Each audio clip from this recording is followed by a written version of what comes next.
नमस्कार, आप देख रहे हैं खबर मीडिया। दोस्तों, आज की इस वीडियो में मैं आप सभी के लिए लेकर आया हूं आज दिन भर की तमाम बड़ी और मुख्य खबर। जी हां, आपको बता दें कि काफ़ी सारी बड़ी और सीधे काम की खबरें निकल कर आ रही हैं। दोस्तों, हर रोज़ मैं आप सभी के लिए दिन भर की तमाम बड़ी खबरें, सिलेक्टेड खबरें छाँट के लेकर के आता हूँ। इसलिए आप सभी हमारी मेहनत को सफल करने के लिए आप इस वीडियो को लाइक करके और लोगों के साथ ज़रूर शेयर करना और साथ ही हमारे चैनल को भी सब्सक्राइब कर लेना। तो चलिए बात करेंगे हम सीधे आज की पहली बड़ी खबर से। जी हां, आपको बता दें कि बिहार में चक्का जाम का इन क्षेत्रों में दिखा असर, समर्थन में उतरे विपक्षी दल। दोस्तों, आपको बता दें कि राकेश टिकैत ने किसान आंदोलन को लेकर के उन्होंने बड़ी अनाउंसमेंट करते हुए ये कहा था कि फाइनली वो पूरे देश में चक्का जाम करने वाले हैं। लेकिन अचानक से ही राकेश टिकैत ने अपना बयान वापस ले लिया और उन्होंने कहा कि वो अब फाइनली चक्का जाम नहीं करेंगे। लेकिन इसी बीच बिहार में ऐसा हुड़दंग देखने को मिला है और कई सारे लोग बिहार में, जो कि लगातार बीजेपी के विपक्ष में हैं, उन्होंने फिर भी हंगामा किया है। चलिए अब हम चलेंगे एक और बड़ी खबर की तरफ। तो जी हां, इन राज्यों में होगी आंधी के साथ भयंकर बारिश, आईएमडी ने जारी किया है अलर्ट। दोस्तों, दिल्ली एनसीआर में बुधवार को हुई बारिश के बाद राजधानी क्षेत्र में अब मौसम पूरी तरह से साफ हो चुका है। सुबह शाम ठंड और दोपहर में तेज धूप रहती है, जिसके कारण लोगों को राहत मिली हुई है। वहीं देश के दूसरे राज्य की बात करें तो बिहार, झारखंड, पश्चिम बंगाल और उत्तर पूर्वी राज्यों के कुछ हिस्से में गरज के साथ हल्की बारिश हो सकती है।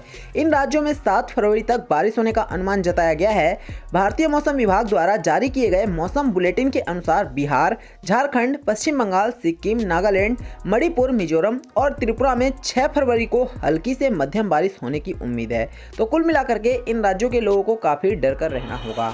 बात करें अगर हम एक और बड़ी खबर की, तो जी हां, सीधे बड़ी खबर आ रही है पीएमएवाई यानी कि प्रधानमंत्री आवास योजना में पीपीपी मॉडल को बढ़ावा देने के सवाल को सरकार ने किया है।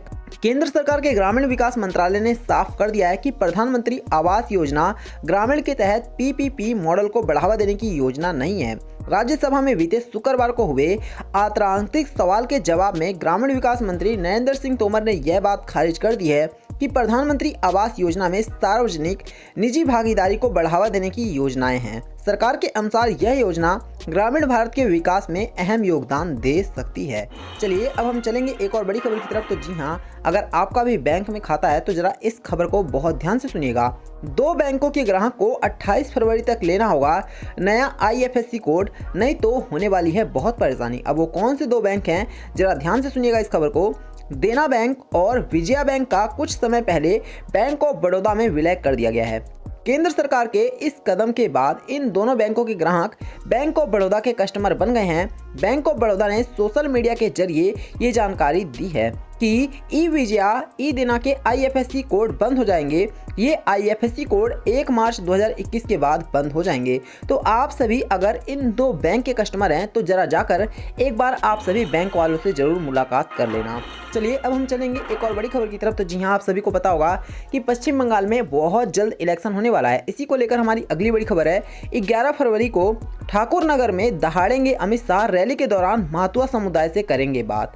केंद्रीय गृह मंत्री अमित शाह 11 फरवरी को पश्चिम बंगाल के ठाकुर नगर में एक रैली में शामिल होंगे। भाजपा सांसद शांतनु ठाकुर ने इस बात की जानकारी दी है कि बंगाल के मातुआ समुदाय को ध्यान में रखकर यह रैली निकाली जा रही है। अमित शाह दोपहर 3:30 बजे रैली के दौरान इस समुदाय को संबोधित करेंगे। गौरतलब है कि इससे पहले 30 जनवरी को यह रैली आयोजित होने वाली थी, लेकिन दिल्ली में हुई बड़ी घटना की वजह से, जिसमें कई सारे लोगों के हताहत होने की खबरें थी, उसकी अमित शाह ने अपनी ये रैली कैंसिल कर दी थी। चलिए हम चलेंगे एक और बड़ी खबर की तरफ। तो जी हाँ, सबसे बड़ी खबर है दिल्ली की एक अदालत ने हाफिज सईद के खिलाफ जारी किया है गैर जमानती वारंट। दोस्तों, दिल्ली की एक अदालत ने जम्मू कश्मीर में टेरर फंडिंग मामले में प्रवर्तन निदेशालय के मनी लॉन्ड्रिंग के आरोपों का संज्ञान लेते हुए लश्कर-ए-तैयबा के प्रमुख मोहम्मद हाफिज सईद को फाइनली इसके नाम पर एक गैर जमानती वारंट जारी किया है। अदालत ने वटाली की कंपनी मैसर्स ट्रेसन फॉर्म और कंस्ट्रक्शन प्राइवेट लिमिटेड को भी आरोपी बनाते हुए गैर जमानती वारंट जारी किया है।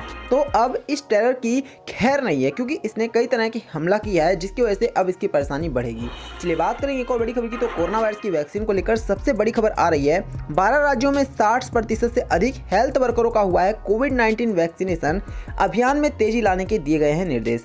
जी हां, आपको बता दें कि अब तक 12 राज्यों तक पूरी तरह से वैक्सीन पहुंच चुकी चुकी है और इनमें 60% लोगों को कोरोना वायरस की वैक्सीन लग चुकी है, जिसकी वजह से हमारे देश में एक अलग ही खुशी का माहौल है। और ये हमारे देश के लिए काफ़ी बड़ी बात है कि हमारा देश इतने बड़ी जनसंख्या होने के बावजूद इतना अच्छे से इस काम को कर रहा है। बात करेंगे एक और बड़ी खबर की, राकेश टिकैत की सरकार को चेतावनी, 2 अक्टूबर तक कानून वापस नहीं हुए तो फिर उठाया जाएगा बड़ा कदम। जी हां, आपको बता दें कि राकेश टिकैत ने सीधे सरकार को एक बार फिर से बड़ी धमकी दी है। बता दें केंद्र सरकार द्वारा बनाए गए कृषि कानून को लेकर 72वें दिन भी किसान का आंदोलन जारी रहा। शनिवार को किसान ने कई राज्यों में चक्का जाम करके कृषि कानून को वापस लेने की मांग की है। इसी बीच भारतीय किसान यूनियन के नेता राकेश टिकैत ने केंद्र सरकार को चुनौती देते हुए कहा है कि 2 अक्टूबर तक कानून अगर वापस नहीं लिया गया तो आगे की रणनीति पर काम किया जाएगा। यानी कि राकेश टिकैत 2 अक्टूबर से पहले भी नहीं हटने वाले हैं। बात करेंगे एक और बड़ी खबर की, तो जी हां, पंजाब हरियाणा के किसानों को 2 टूक, देवल परिवार को नहीं करने देंगे शूटिंग। दोस्तों आपको बता दें कृषि कानून के खिलाफ किसानों का प्रदर्शन लगातार, किसान प्रदर्शनों की आज अब बॉलीवुड तक जा पहुंची है। पहले तो किसान केवल केंद्र सरकार से सीधा लोहा लेते हुए नजर आ रहे थे, लेकिन अब फाइनली देवल फैमिली यानी कि सनी देवल, बॉबी देवल, धर्मेंद्र, इनको फाइनली धमकी दे दी गई है। किसकी तरफ से? किसानों की तरफ से। किसान ने यह कहा है कि अब वो फाइनली इस फैमिली को हरियाणा में और पंजाब में फिल्म की शूटिंग नहीं करने देंगे। अब देखना है कि आने वाले दिनों में कैसे इनके करियर पर इसका असर पड़ता है और साथ ही क्या रियल में ही किसान अपनी बात पर अड़े रहेंगे। चलिए अब हम चलेंगे एक और बड़ी खबर की तरफ। तो जी हां, टेलीग्राम बना गूगल प्ले स्टोर पर सबसे ज़्यादा डाउनलोड किए जाने वाला एप्लीकेशन। दोस्तों व्हाट्सएप की नई प्राइवेसी पॉलिसी लाने के बाद टेलीग्राम को लगातार फायदा हो रहा है। यूजर्स लगातार टेलीग्राम और सिग्नल जैसे मैसेजिंग ऐप की ओर जा रहे हैं। सेंसर टावर की ताज़ा रिपोर्ट के अनुसार टेलीग्राम गूगल प्ले स्टोर पर सबसे ज़्यादा डाउनलोड किए जाने वाला एप्लीकेशन बन चुका है। आप सभी ने देखा होगा कि व्हाट्सएप ने अभी हाल ही में एक नई पॉलिसी लाया था, जिसके बाद पूरी तरह से इंडिया में इसको लेकर हंगामा भी मचा। लेकिन आपको बता दें कि अब व्हाट्सएप की बोलती बंद हो चुकी है, क्योंकि टेलीग्राम सबसे ऊपर आ चुका है और लोग टेलीग्राम को धड़ल्ले से डाउनलोड कर रहे हैं। चलिए बात करेंगे एक और बड़ी खबर की, रिकॉर्ड ऊंचाई पर पहुंचे पेट्रोल डीजल के दाम, 1 साल में हुई है बहुत ज़्यादा बढ़ोतरी। दोस्तों केंद्र सरकार ने एग्रीकल्चर सेक्टर को मजबूती देने के लिए पेट्रोल और डीजल पर एग्री इंफ्रा सेस लगा दिया।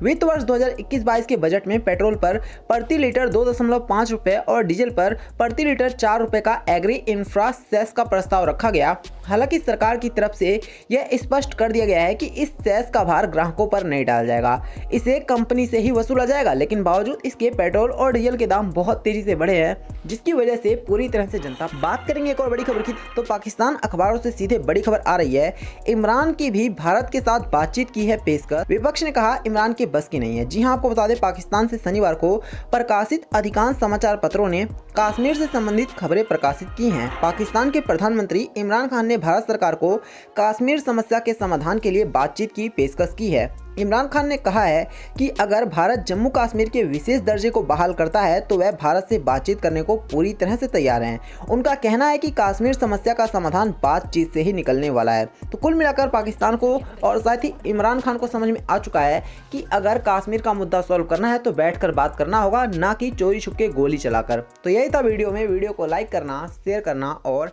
हमारे चैनल को सब्सक्राइब करना। धन्यवाद।